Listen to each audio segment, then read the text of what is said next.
Amidst the worst drought in 40 years, Namibian farmers are doing scientific trials on their farms in the northern communal areas of Namibia. How can a farmer who normally produces around 300 kilograms of millet per hectare now increase yields to 3,000 kilograms a hectare and even more, and during the current severe drought? And some are achieving better yields than they have ever experienced before. This film provides a case study of how we do Namibia-specific conservation agriculture. Although most of these livestock farmers tried this for the first time last year during the 2014-15 rainy season, we will hear about their experiences of conservation agriculture, specifically designed for Namibian conditions, and compare this with their traditional methods of crop farming. In much of Namibia, rainfall is too low and soils too degraded to have zero tillage at this point in time. We have adopted a conservation tillage system using this implement to prepare the land.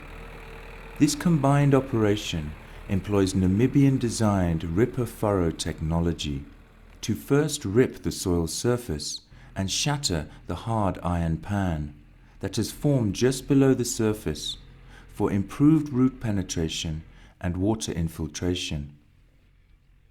At the same time, the wings of the furrower create ridges. In this system, the edges feed the center. Ridges and furrows improves in-field water harvesting because rainfall is concentrated at the bottom of furrows. 300 millimeters of rainfall becomes 525 millimeters, equivalent to a 75% increase in soil moisture.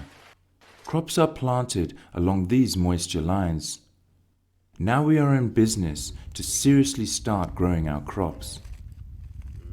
Ripper furrowing lengthens the growing season and extends moisture duration in the soil, especially during prolonged drought periods. Even though these farmers experienced the worst drought in 40 years, many got exceptional results. Ripper furrowing creates straight furrows in the field. Farmers use these furrows every year to build up soil fertility and soil moisture. Once a tractor has ripped open the hard pan for the first time, any animal-drawn ripper furrower can be used in future. It is important that land preparation should happen before the first rains to enable early planting and to maximize total water harvested during the growing season. Manure is applied in the furrows, approximately 10 kilograms for every 20 meters. Using the same lanes year after year improves nutrients, organic matter, and soil moisture. Planting stations are marked out accurately at 20 centimeter intervals with a planting marker in the base of furrows. Maize and legumes are sown, one seed per station.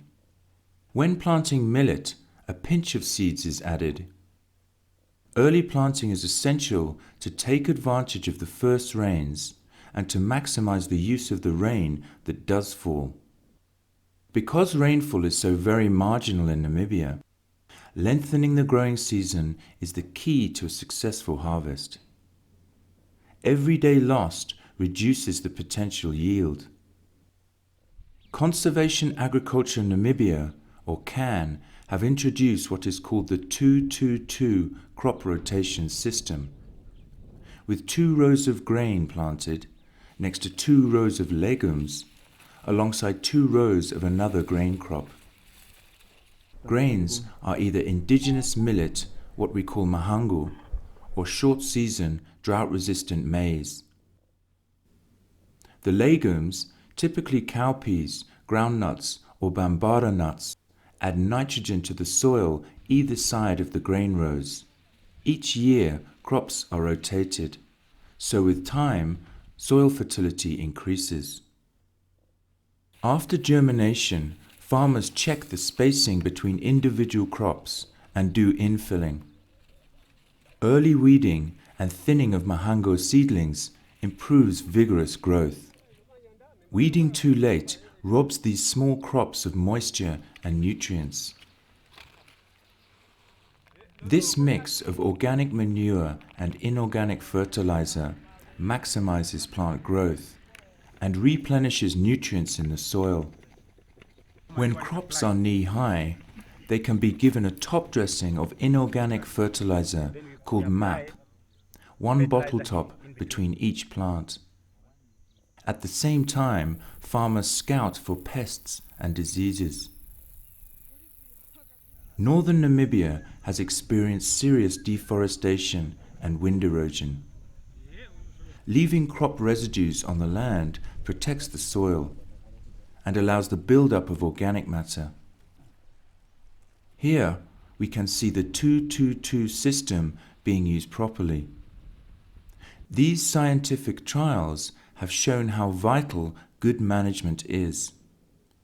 The golden rule for the extraordinarily high yields being achieved is, as always, the farmer's commitments to following these principles of conservation tillage.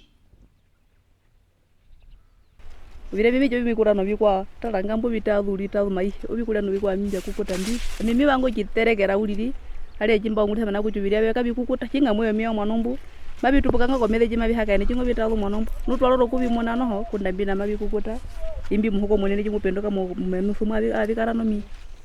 I think over the years, having grown up in the north, and we have always grown our mahango, I've seen that every now and then, like the harvest gets less and less. And I'm really happy to have learned the process of using the Ripa Farawa because I think it will increase yield. This project is very much important because it's very much responsive to the climate change, specifically to our areas here in the North Central. I think it's very much important because people need to have some kind of food security, and if they don't change the way they're doing things, obviously they will not be able to have enough food in future.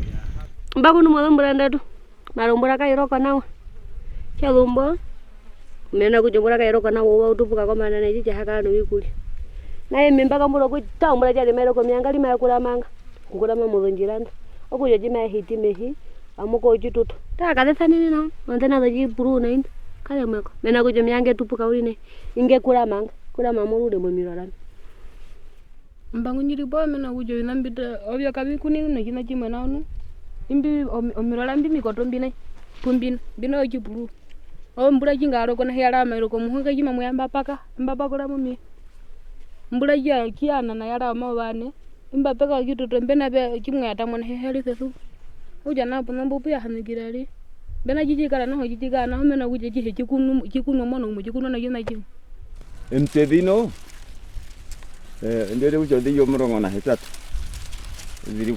diri popo chi yachimi de yomorongo na hetatu oviwa mai munikana waba kimbe kutana hiko mbimba kiwa nayo na mukiti de inatuthira no kuria ngeno tuningike ukatoporwa hano ndotara epyarishe ya ngero tachiningwa ayo twironkitha ngana tango kufuta okugwethako okuganjo maholi go gembakumbaku no ehangano reno ponga likarina inewe ichi aituzirio ngana tango manafarama atushe mbato aturongerwa ko mochironga shicho kupurura. Trials over the last 10 years in northern Namibia using this combined approach of livestock farming and conservation tillage clearly shows that the standard of management of farmers more than anything else determines yields. One typical Namibian problem is that weeds need to be tackled with immediacy. Another point that has come to light is the fact that soil degradation reversal now becomes a process, especially in the first few years. As these trials continue into the future, there may well be other lessons learned, and alignment with the Ministry of Agriculture, Water and Forestry's comprehensive conservation agriculture program to improve this Namibian-developed conservation agriculture system.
Mambo Kobo.